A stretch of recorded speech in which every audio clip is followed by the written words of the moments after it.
बस बस बस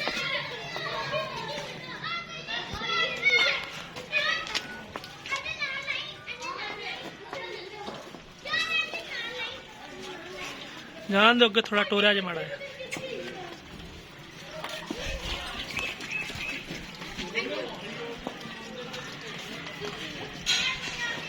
ले आओ पीछे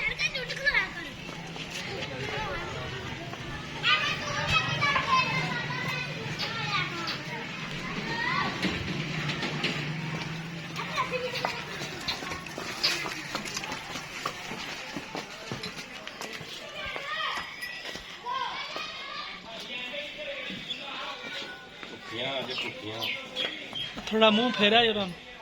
मेहरबानी